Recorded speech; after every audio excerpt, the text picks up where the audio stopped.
Hello, Scorpio. This is Lauren from Etheric Tide. Got your reading for January 2021. Scorpio, Sun, Moon, or Rising.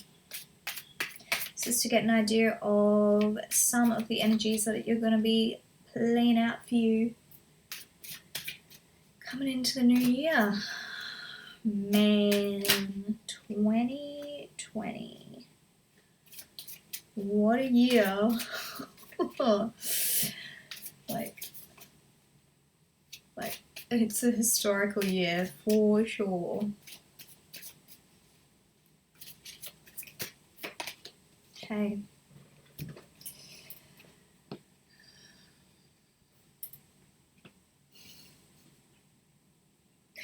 It's getting close to that WALK time. It's getting a little bit antsy. Fantasy. So Seven of Cups is when we've gone into a bit of a fantasy mode of kind of like a dream.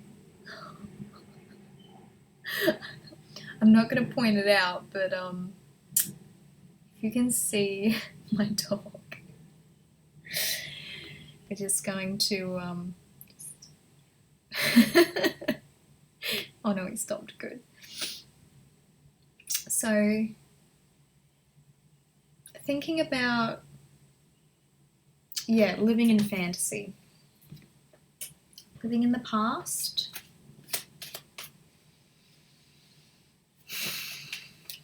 Wishing for something in the future. Something we don't have, something we're yearning for. Relationship, that perfect job,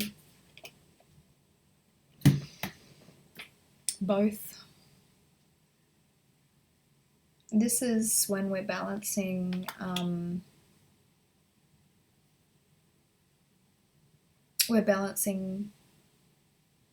our passions. Two of Pentacles, usually kind of like the side hustle card where we're having to balance something that we're really passionate about, but we also realize that we have to work and earn money for a living. And the thing that happens to us when we're doing a job that we don't like, but we know we have to in order to pay for the things we need to pay for, but we're subtly fantasizing about how much better life could be, about being independently wealthy or get rich quick type deals, or it's that idea of thinking that all of our problems are mysteriously and grandly are going to just disappear with a grand gesture, like winning the lottery, you know? Maybe we're a little bit in that energy, that we're pretty unhappy with how reality is, and we're delving into the fantasy of, oh, wouldn't it be great if this? Wouldn't it be just great if we won the lottery? Wouldn't it be great if I just the perfect job just showed up, and then I'd take it and I wouldn't have to be working this 9 to 5 or this retail or this hospitality job or whatever it is that you're so like you're just not happy with. You're not happy with where things are at the moment.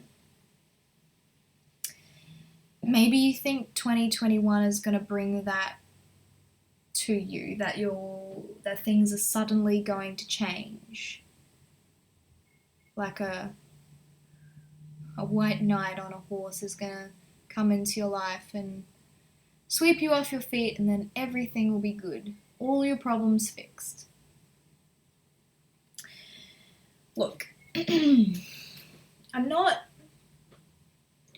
I'm not against imagination, because I feel like imagination can help give birth to specific energies that we do want to bring into our lives.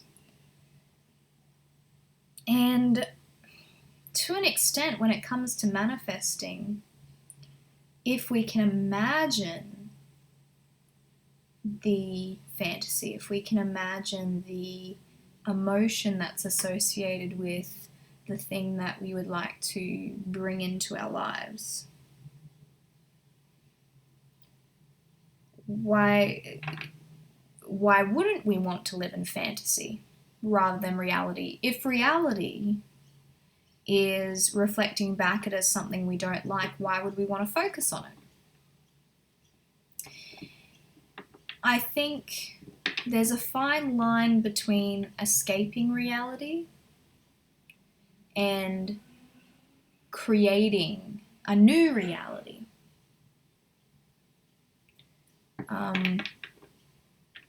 Sometimes when we're living in fantasy to escape reality, we actually aren't acknowledged. It's almost like we're acknowledging that the fantasy can't come true by escaping to it.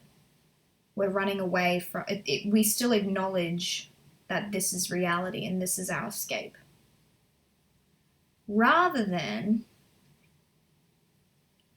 choosing to see the aspects of reality that are the fantasy. And that way we're not escaping it. We're still in reality.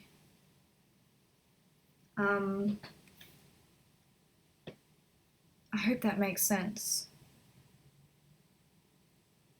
By escaping reality, you're still acknowledging that the fantasy isn't real or could never be real. And you're almost keeping yourself from achieving it because you're saying that that's the fantasy, that that's not real. And I can't have it. But what if you could? What if you could have abundance?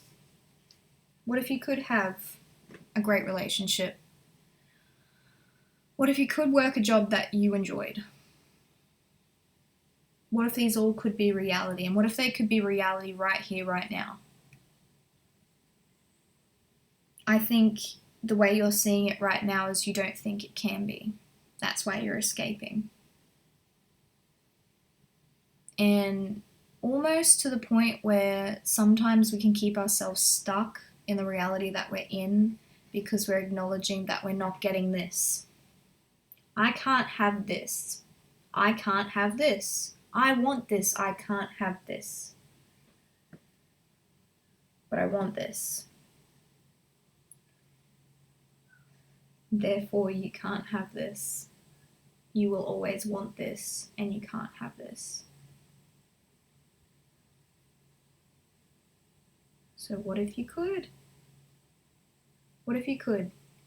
And it might even be a matter of slowly changing your perspective on this.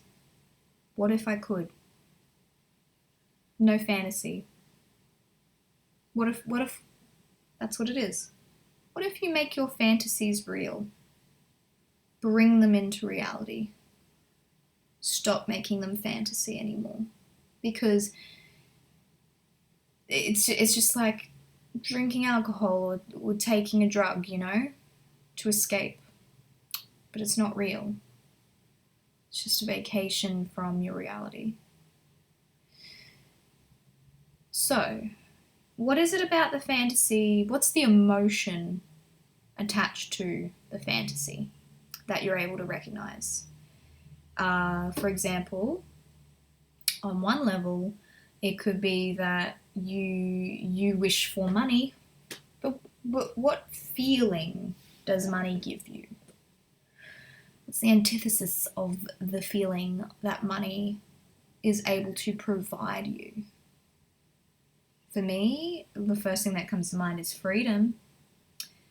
Freedom to do what you want, get what you want, and be looked after. You know, safety. Maybe money equals safety for you. Peace of mind. Creation.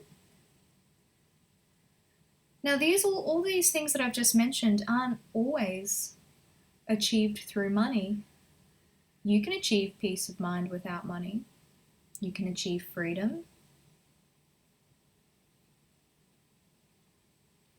So, why don't you find ways to achieve freedom, peace of mind, creativity without money? Get into the energy of what it is that you think that fantasy is going to provide you.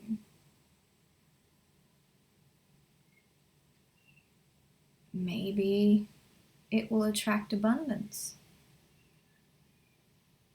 Maybe if you already reach the energetic feeling of it, you're already there, you know?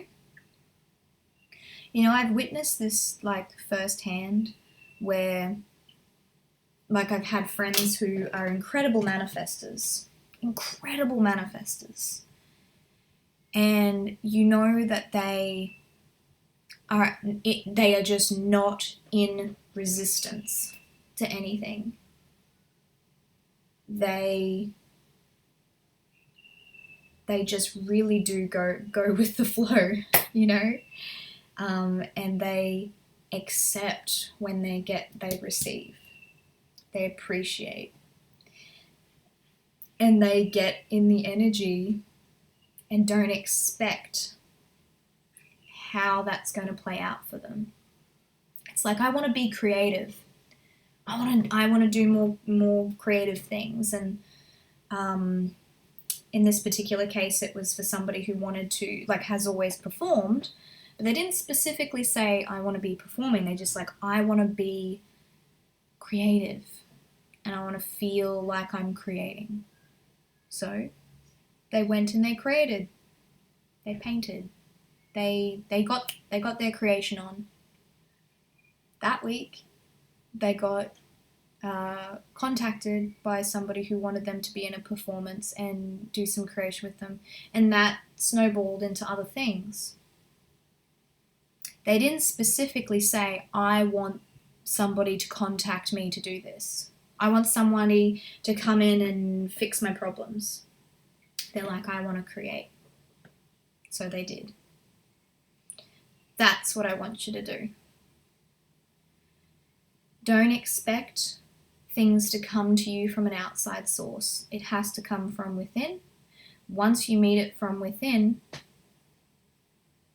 just sort of, it snowballs and the universe just brings it to you. It does. It really does. And if it doesn't, you just created that feeling within yourself. So does it really matter whether somebody else offers you something? It doesn't matter because you just created it within yourself. It's its own reward. And it's realizing that. It's realizing that it doesn't, you don't manifest to get the thing. You don't go, oh, if I just do this over here, it means I'm going to get like if I love myself, I'm going to get a guy. Okay. I'm going to love myself and then I'll have a boyfriend. No. You got to just love yourself and not care what happens after. The loving yourself, that's the gift. Do you get it? It can't be to receive something specific. You gotta be really open because let's say you love yourself. Let's use that as the example. Let's say you really, really, really want to manifest a relationship. And part of that is achieving the feeling of what it's like to be in a relationship, and that is like security and love and romance and passion and all those sorts of things. Let's use passion and desire. What if you created passion and desire within yourself by dressing up beautifully, taking your time with your makeup, not because you want to attract someone, but because you want to feel desire? So you're creating desire within yourself and being open to how the universe wants to deliver desire to you. And it may not be in the form of a guy or girl coming into your life and sweeping you off your feet. It might, but you shouldn't expect it. Yeah? It's more being open to, it could be that you get a compliment from somebody, male or female, about how well you did your makeup, or your gorgeous dress that you're wearing, or, oh my goodness, you're so free. They might compliment you on your demeanor. And that creates that feeling of confidence and desire within you. And then when you receive that, rather than being disappointed, but I didn't get a boyfriend out of it. Well, then you've just recognized that you don't have a relationship. So do you see what I mean? Had you accepted just how the universe wanted to give that to you, it would snowball. And you keep seeing it, and you keep getting it, you keep getting more and more and more. And it would get to the point where, like, you don't care. You don't care. You're just happy with where you are. And that's probably the moment that you get what you want. Because you don't care if you get it anymore. So that's for you, Scorpio. Hope you do have a gorgeous New Year's and Christmas break. If you would like a personal reading, details are down below. Like, comment, subscribe, and all that. And I'll see you guys next time.